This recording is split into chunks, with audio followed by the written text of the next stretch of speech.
Subscribe to our channel and hit the bell icon to never miss a video from us.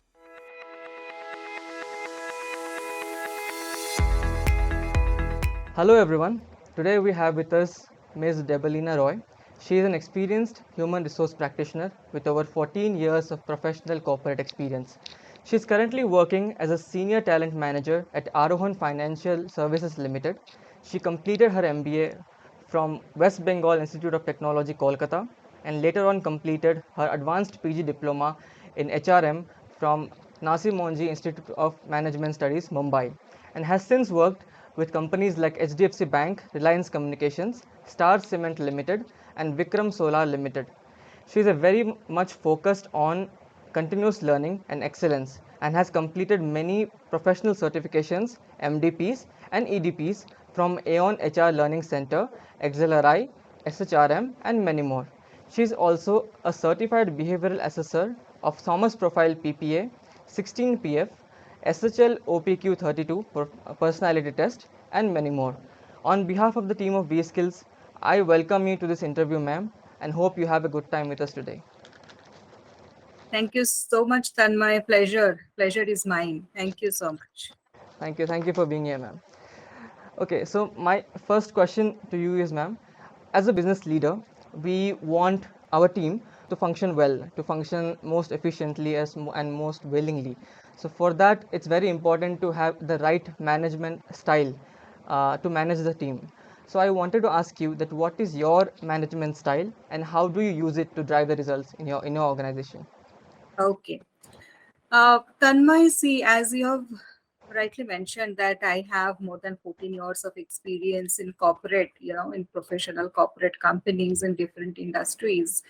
So one thing I have learned over the years that there is no one size fits all management style. So management style or management is nothing more than motivating the people, inspiring and motivating the people. And I somehow believe that situational leadership style is the best management style. So what the situational leadership style is, at times, being a manager, uh, you need to focus on task, you need to focus on people, and at times, based on the situation, you need to take up the style of a very guiding, directing type of uh, type. At times, depending on situation, you need to be very participative, collaborating with each other. At times, you need to be more delegating and empowering. When you have a high quality, high performing team who are very professional, experienced professionals, you may not maybe like to be more delegating and empowering them so that they achieve their own best. And at times you need to be guiding or coaching people. So based on the situation, you need to adopt your own management style based on task and based on people. And I believe in that. Yeah. Thank you. Right. So, ma'am, in one organization, is it possible to have multiple management styles at one given point of time? Like you said, you have to adapt. So, is it possible to have multiple at one particular time? Yes, yes, very much possible. So in one organization, maybe if I'm in the function of HR, so if I'm dealing with a management trainee group, right? We take management trainees every year. So for management trainees, I need to be more, giving them direction, giving them guidance because they are very freshers. And at the same time, when I'm working with, the functional leaders of other departments, I'm working in some cross-functional projects wherein people who are equally, experienced like me, they are also working in the same project with me. I need to be fully participative and collaborating with each other. If I give them direction, they will be very offended with me. I need to be collaborative, with them. And at times when I have senior team members reporting to me, that time, because they are already quite experienced and they are the subject matter experts, So I need to give them more power, empower them to do their best. So in the same organization, depending on whom you are dealing with, situation to situation, you need to change your management style. Yeah, thank you. That's interesting, ma'am. That's interesting. Thank you. Ma'am, so I wanted to come to the pandemic because since 2020 things have been disrupted, everything, from individual level to organization level, everything was changed.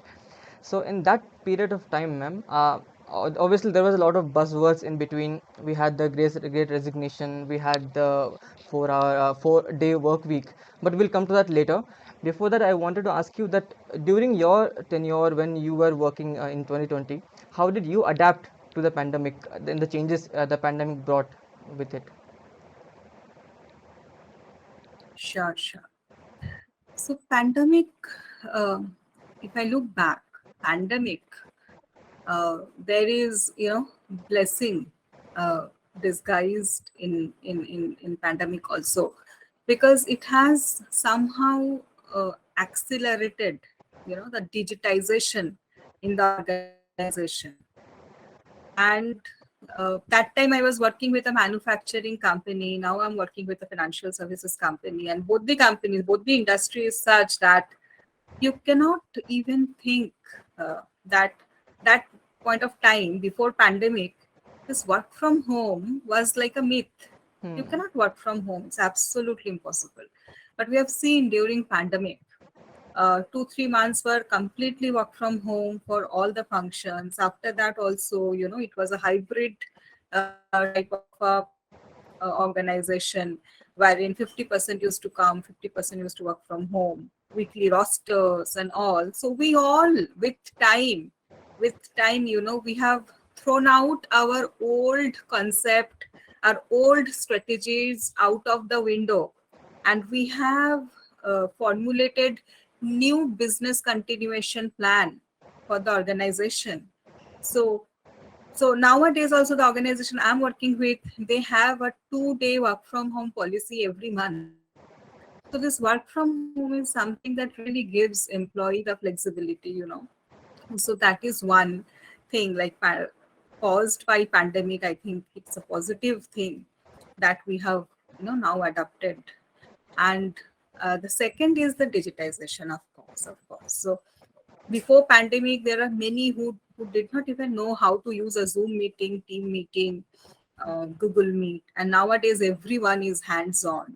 They know how to look good virtually, how to be impressive virtually, they know how to influence virtually, they know how to manage their teams virtually. So these are all new set of skills that is, uh, accelerated by pandemic.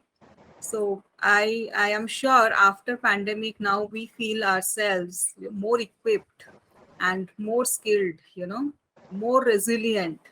We have seen an unprecedented event and we have gone through it, and we have, you know now we have come out of it. Almost we have come out of it. So we are now more resilient, more confident. This has given, adaptive challenge. Pandemic was something never seen before. Black swan event, as people experts say. So there are two types of challenges. One is the technical challenge, one is the adaptive challenge. Technical challenge is those type of challenges wherein the ready-made answer is available. Some subject matter expert is available, ready-made SOPs are available, ready-made solutions are available. You just need to find out the solution and implement it. Pandemic was not a technical challenge. Pandemic was the other type of challenge, which is the adaptive challenge. Means something novel, something new, Hmm. and you don't have any expert, any industry go-to person from where you can get the solution. Nothing is written on the book how to tackle pandemic. So it has uh, made us equipped us with those adaptive skills. So which is very, very, important nowadays, because the technology is changing so fast. So all these things, we are now equipped, or we know how to cope with the changes. Yeah, thank you. Right, right. That's really interesting, ma'am, with the changes that pandemic brought with us. But one thing caught my attention in the beginning, as you mentioned, that before the pandemic, that work from home was a myth. So I was wondering that why is it like that? Because internet was present even before the pandemic. We organizations, the employees had access to laptops and all these equipments even before the pandemic. So why did this thing did not happen before the pandemic, ma'am? So there are industries like IT industries and all. They had this concept from before, but the industries I have worked with manufacturing or currently the financial services industry, or before I have also worked with telecom. So in this type of industries, work from home was not there. That was Mhm. not in the company policy. And somehow there are, depending on the job nature, if there is a customer service representative, he or she, nowadays we are thinking that he or she can meet customers online also, engage customers online also. But that point of time, the mindset was not that. Mindset was that to engage the customer, to influence the customer, I need to face meet the customer. But now we know how to virtually influence the customer. So that was the mindset. In manufacturing, of course, there are roles, job roles, like if you have to be on the assembly line or production plant, in the plant, that cannot be work from home. That job role, the nature of the job role demands you to be there. So there are different job roles. Depending on that, we can take a decision. Right, Yes. right. So, ma'am, after the pandemic, obviously there are a lot of changes we discussed about. Do you think that skill-based hiring has become much more prominent after the pandemic, and is it more important than the candidates' qualifications and credentials? So, is this the next big thing, skill-based hiring?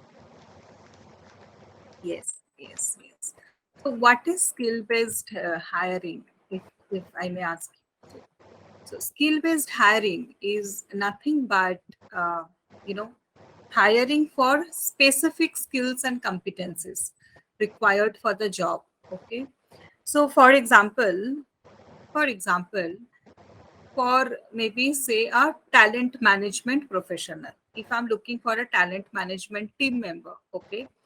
So for that, technical skills will be, uh, the one who has complete understanding of competencies, succession planning, uh, identifying the critical roles based on competencies. Uh, so there are different technical knowledge which will be required to do the job, or functional knowledge, rather I will say functional knowledge and technical expertise like talent management analytics. So you need to be hands on Excel and maybe at time data visualization using Tableau and all. So these are the skill sets required for a talent management member. So after pandemic or before pandemic, if I look at this type of profiles in the organization, which are very skill based, competency based profiles, there we need to do skill based hiring, right? Even for a salesperson, the salesperson also needs to have certain set of skill sets, communication skill, ability to influence other, or understand the customer need, so all of things are there. So that skill based hiring was there before also. Whenever we are hiring an experienced professional, we used to focus on job description itself talks about the skill sets and competencies required by the individual to do the job effectively. So skill based hiring was always there, and nowadays it is more because jobs are getting very specialized jobs. So to do the job effectively, the person has to have that level of interest, that type of inspiration to do that job, that type of skill set to do the job. So skill based hiring was always there, and skill based hiring is definitely on the rise after pandemic. But there are few other entry level jobs wherein maybe qualification is the minimum requirement. Hmm. Qualification is the minimum requirement. But after qualification also, that is why nowadays we always, even I'll give you one example. There is a risk intern requirement, internship for 3 4 months only, or even 2 months. For that internship project, also we are looking for people who are having the skill set of, either has done FRM, financial risk management, or has done has good exposure on, data analytics, R, W, like this. So these are all specific skill sets we are looking for, even for an intern position. Hmm. So skill based hiring is rising, on the rise, because jobs are highly specialized Yes, nowadays. yes. So, Yeah. ma'am, does this give rise to what we call the gig economy now? So I would like you to highlight a bit about the gig economy and let us know the pros and cons of gig economy. Sure, sure. So as I was talking about this internship, so I did some posting on Internshala and all, and I was surprised to see the amount of response that I was getting from Internshala. Hmm. So this gig economy, what is gig economy?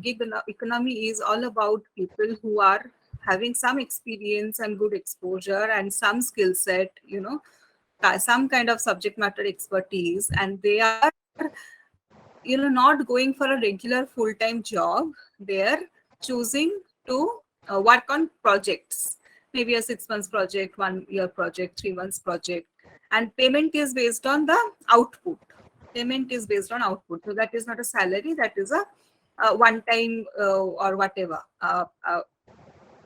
agreed sum of money paid to them on a on a predefined or predetermined interval basis. So this is the gig economy, who are very specialized in their subject, and they are working on a flexible way. So nowadays, um, especially after pandemic and those great resignations and all, in this fourth uh, industrial revolution time, somehow there are many, especially millennials and like them, they are choosing to be, gig worker. They want their flexibility, they want to work from anywhere, they don't want to come to office every day, they want to work from anywhere, they want to work anytime. It's not a fixed 10 to 5 or 9 to 5 type of a job, they don't like it. They want to work anytime. Workplace is boundaryless and timeless for them. Hmm. And of course, with gig economy, the person can work on multiple projects. So if I'm employed in an organization for full time, I cannot work for any other organization even for a part time basis. That is against the code of conduct of the organization. But for gig workers, they can work on multiple projects. So they are getting extra income. They have their independence. They can join the job, they can leave the job anytime. uh, so in that way, so there are pros like benefits for them, as well as for the organization, because organization is saving money in terms of, they don't have they are not permanent employees, so the salary cost is less, the cost is less, the time is less. uh, they don't occupy a space in the organization don't need to pay for their social benefits or hospitalization. So these things, so organizations are saving cost, so these are the benefits for the organization. And the employees are also gig workers who have that kind of a mindset. They're also happy because they're getting that flexibility, they're getting that independence, they're getting that extra income. So they're also happy. But there are cons. I mean, the downside of it, or the disadvantage of it, you know uh, these gig workers are never a permanent worker, so they are never integrated into the organization culture. So there is always a cultural difference, there is always a gap, there is always a lack of discipline, lack of routine. They feel isolated, they Hmm. don't get the worker benefits. So these are the disadvantages on part of the gig workers. And for organization also, there are different set of employees, so managing different set of employees needs different set of policies. So complexity is rising. So organization is also, there are disadvantages. So there are advantages and disadvantages. So organization is finding which is maximizing or optimizing the you know the requirement, and accordingly they're taking gig workers. I can see that many organization nowadays, they are taking gig workers. It's in trend now. Yeah. Yes, yes, yes, ma'am. So, like you mentioned, the Great Resignation, and we were obviously going to talk about that. So, why do you think this actually happened? This happened around last year, in the late around August, September, October. So, why did this happen, ma'am? And what are the ramifications because of this? So there are many literatures, analysis, and research on this, why it happened and all. But sitting here in Kolkata in India, and I can tell you that it happened because of multiple reasons. The pandemic has taught people that uh, maybe the personal life is the priority. So maybe at times they're prioritizing their personal life, and they are not ready to take up those 9 to 5 or 10 to 6 type of Yeah. jobs. That is one. Number two, reason can be, I know personally a lot of people who have left their job and they're doing their own entrepreneurship, or they're doing something like a gig, Hmm. gig.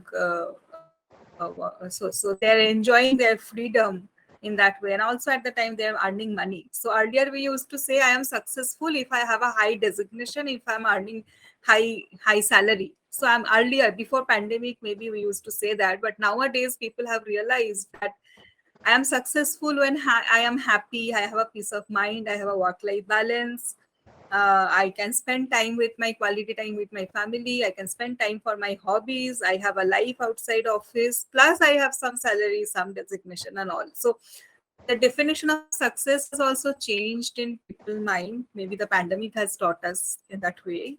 So, that is why many people find it more meaningful, maybe more meaningful, that to quit the full-time job and take up gig job, or just to take a career break, or maybe they want to explore new options in other organizations. 4-day week, work week are also in trend nowadays, we can see. So all these things may be triggering that great resignation. Yeah.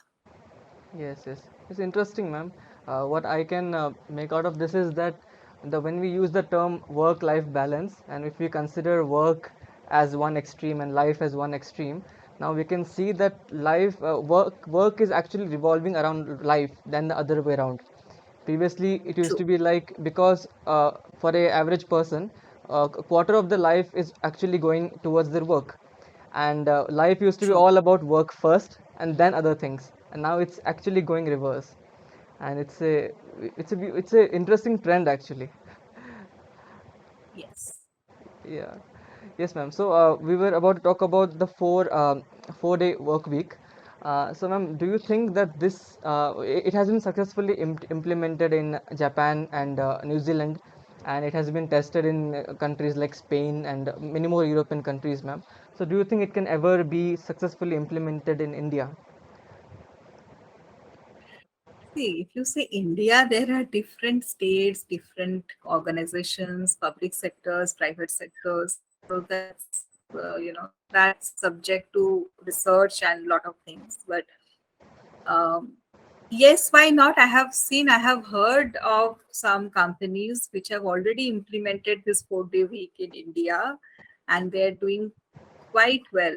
So whatever research, whatever data they are publishing, their own internal, internal survey, internal analysis, whatever they're publishing, I can see that the productivity is higher than before. Right. After the 4-day work week implementation, the productivity is higher in those companies. So yes, of course, at the end of the day, if the output is higher, if the productivity is higher, then definitely 4-day work week works. I am supporting that.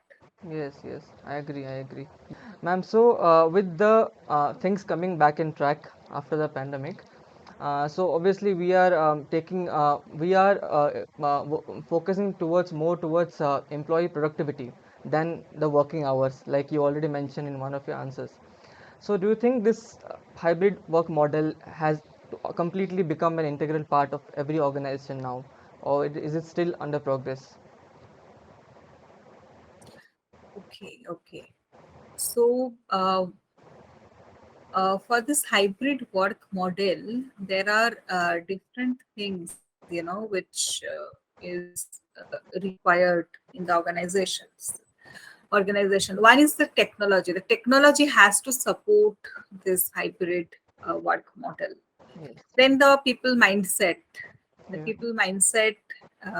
should be there. So to accept this. So it depends on the organization, but nowadays I was reading few surveys, from Gartner, published by Gartner or published by A1 and all. So nowadays I can see the trend that uh, almost 70% of the organization has implemented some kind of hybrid work culture. Even now I can see many people are still enjoying that work from home, and maybe 1 or 2 days they are attending office. There are many organizations, I know there are many smaller organizations who have given them permanently work from home. Mm-hmm. uh, that is saving their office, the space, the cost, saving the office space cost of the office space. So there are organizations who are, dealing with that knowledge economy or something. So they have taken this very positively, and this hybrid work model is also there, already working in many organizations, and I can see that it is going to be there.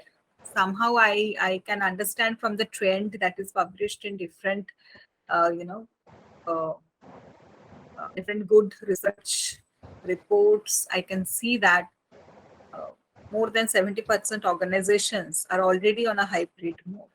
So Right, right. yes, it's going to be there. Yeah. Ma'am, I also wanted to touch upon this thing called internal mobility. So, do you think currently is internal mobility a key part of building a successful talent strategy? So what do you mean by internal mobility? So, from my understanding, I think it's about looking when you're looking for a skill rather than hiring from somewhere else. You just see at your own people, at your own organization, at your own employees, and find out that skill which has been dormant, maybe, and now it can come out, something like that. Uh, Right, Please right. correct me if I'm So wrong.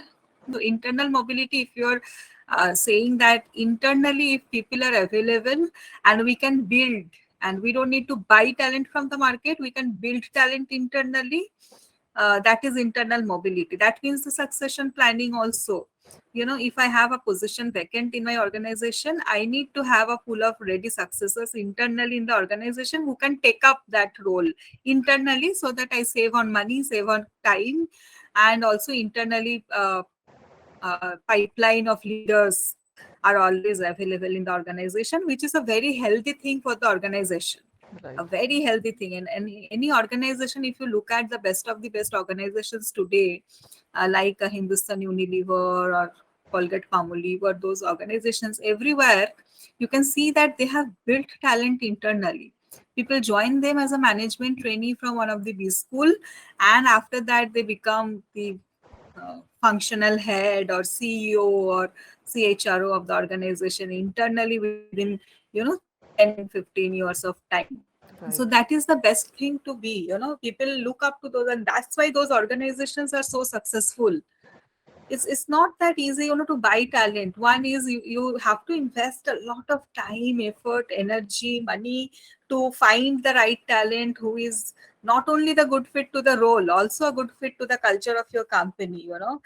Then after the talent joins your organization, it takes at least 7-8 months for that person to understand all the dynamics of the organization and to be productive. So it is a matter of huge time, money, cost, effort, energy, everything to buy talent from outside organization. It's always wise to build talent internally. Then your internal people are also having inspiration, motivation.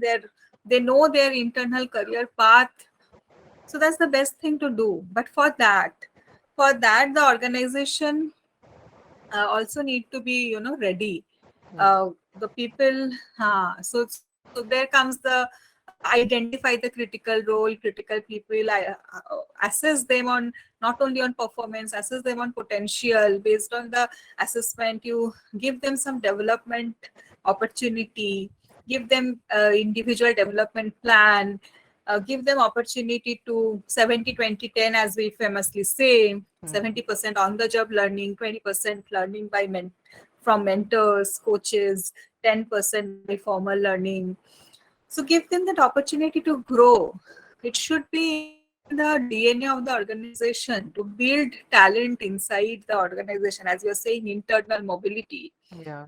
is very, very, very, very crucial nowadays, wherein the war for talent is very high Hmm. and there's a cutthroat competition in the market. If you can Yeah. build talent internally, then that's the best competitive advantage that you are having. Right. Right. Yes. Ma'am, I wanted to ask you that how do you manage to stay updated with the latest trends and the technological tools? This question is especially for the people who are new to this career as an HR professional, or who want to join an as an HR professional. So how do you keep yourself updated, ma'am? Okay.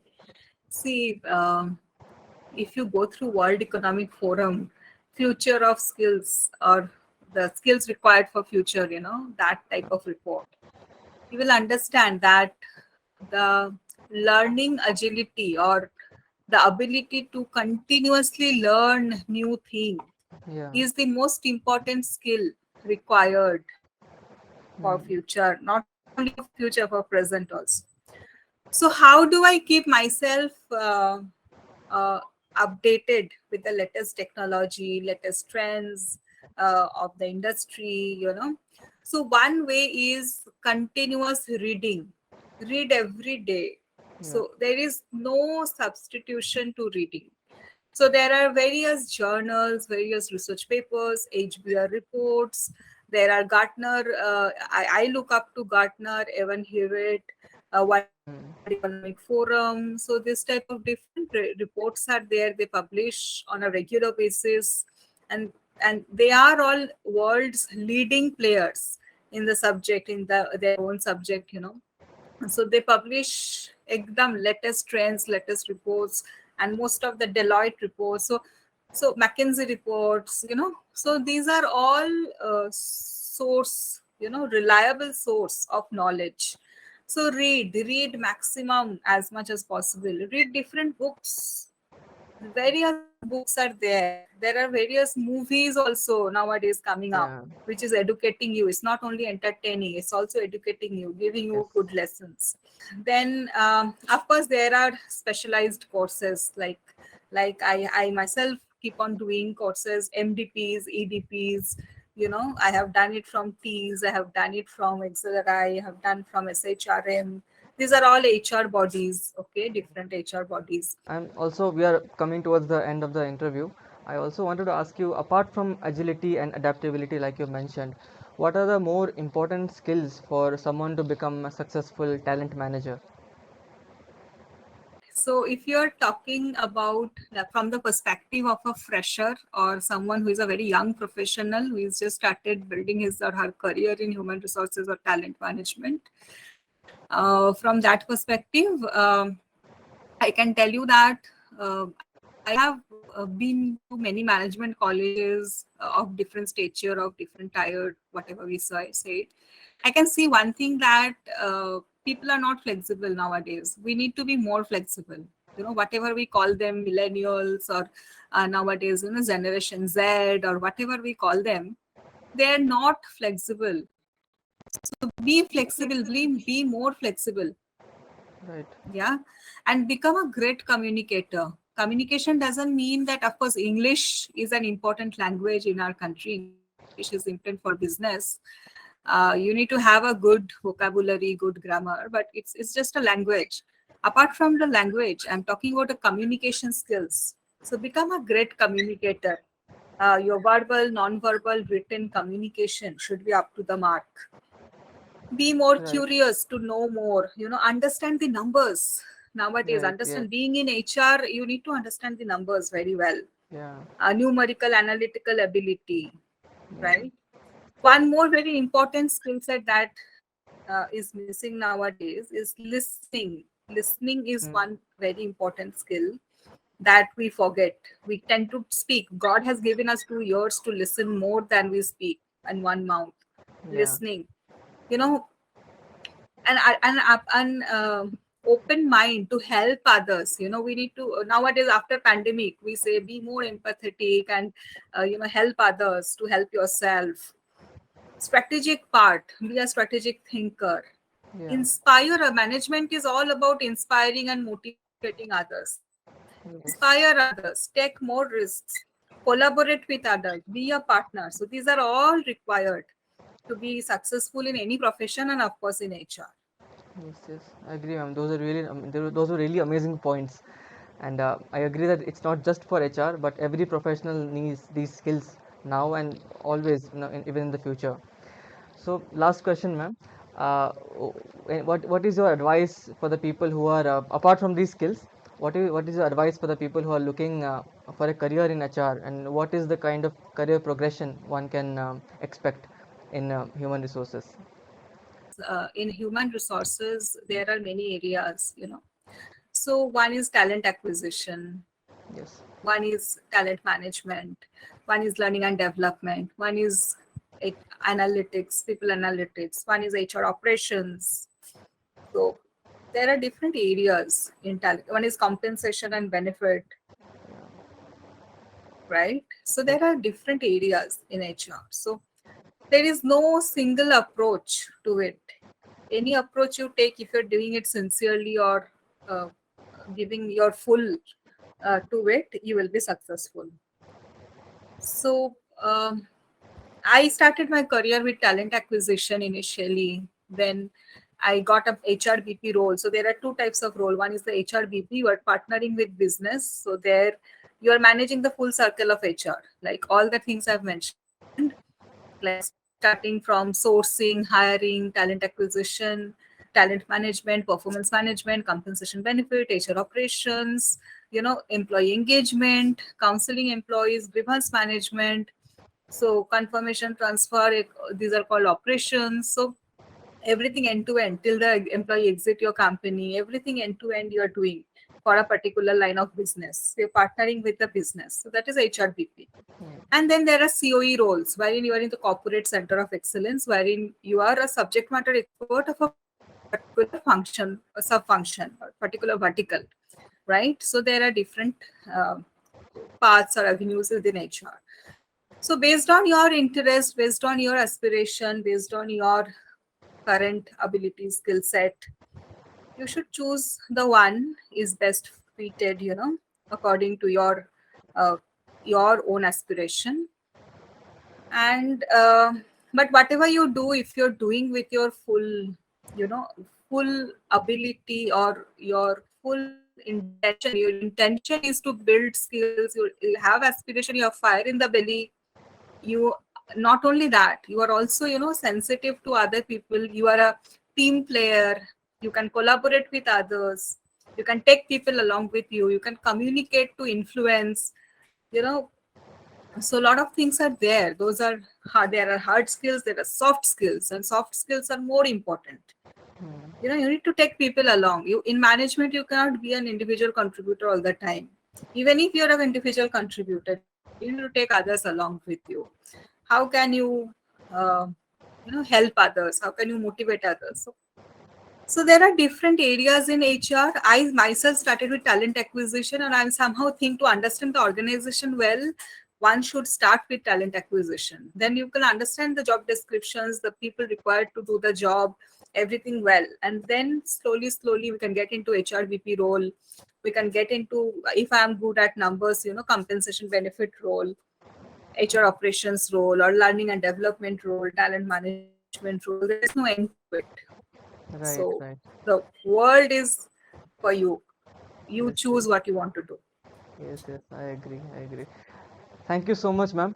There was a lot to learn from this interview, and I hope the people who are listening to this will explore more about this field, this domain. Like you said, there are many legs of HR. It's not just one thing. There are many things, and I would urge people to explore more about this career. It's an amazing career, and thank you for all your knowledge to sharing with us.